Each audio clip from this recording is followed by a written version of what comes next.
આપણે વિજ્ઞાન ઉપર સૌથી વધારે શ્રદ્ધા છે અને ખાસ કરીને જે શિક્ષિત લોકો છે એમને વિજ્ઞાન ઉપર વધારે વિશ્વાસ છે અને એ આખું વિજ્ઞાન એ કાર્યકારણના સંબંધથી ચાલે. ધુવાળો હોય તો એનું કારણ હોય કે ત્યાં આગ લાગેલી હશે. પથ્થર ઉપરથી નીચે પડે તો એનું કારણ છે ગુરુત્વાકર્ષણ. કોઈ વ્યક્તિનું મૃત્યુ થાય તો એનું કારણ કોઈ કેન્સર અથવા તો એટેક હોઈ શકે. એમ વિજ્ઞાન કાર્યકારણના સંબંધથી ચાલે.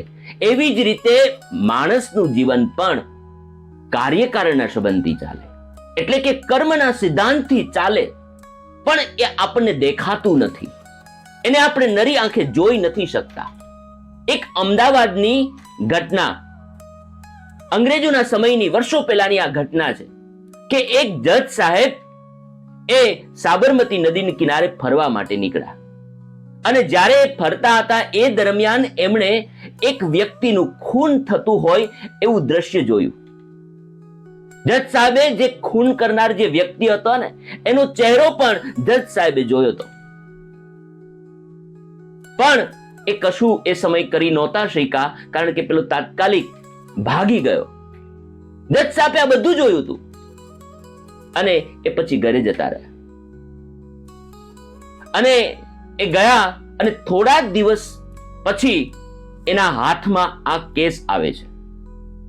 પણ જ્યારે કેસ આવે છે અને જે પોલીસ મજબૂત પુરાવાને આધારે જે મુજરીમને લઈને આવે, એ જજ સાહેબે જે દિવસે જોયો તો એ વ્યક્તિ નહોતો, આ તો બીજો જ કોઈ વ્યક્તિ હતો અને એને પોલીસ લઈને આવી. પણ એ પોલીસ પાસે એની પાસે જે તે સમયે મજબૂત પુરાવાઓ હતા અને જજ સાહેબે એ કેસ ચલાવતા હતા અને એટલા મજબૂત પુરાવાઓ હતા અને એને કારણે જજ સાહેબને પેલો જે વ્યક્તિ મુજરીમ હતો, ખરેખર એને ખૂન નહોતું કર્યું, એને ફાંસીની સજા સંભળાવવી પડી કારણ કે મજબૂત પુરાવાઓ હતા. જજ સાહેબને ખબર પણ હતી કે આ વ્યક્તિએ ખૂન નથી કર્યું, છતાં પણ એ પુરાવાને આધારે એને નિર્ણય આપવો પડ્યો. જજ સાહેબની આંખોમાં પણ જળજળિયા આવી ગયા હતા કે ખરેખર આને ખૂન નથી કર્યું, છતાં પણ આ ફસાયો છે. પણ કરી શું શકે? જ્યારે આ બધું પૂર્ણ થયું, એને સજા સંભળાવવામાં આવી, પછી જજ સાહેબે કહ્યું કે મારે અંગત રીતે આ માણસને મળવું છે. અને જજ સાહેબ એને અંગત રીતે મળે છે સાહેબ અને પેલાને પૂછે છે કે મને ખબર છે કે તે ખૂન નથી કર્યું, પણ આ તો પુરાવાઓ છે, એને આધારે નિર્ણય દેવો પડે. પણ એને પૂછ્યું કે તે ભૂતકાળમાં કંઈ આવું કામ કરેલું છે? સાચું બોલજે, હવે જે થઈ ગયું એ થઈ ગયું, તું જરાય ખોટું ન બોલતો.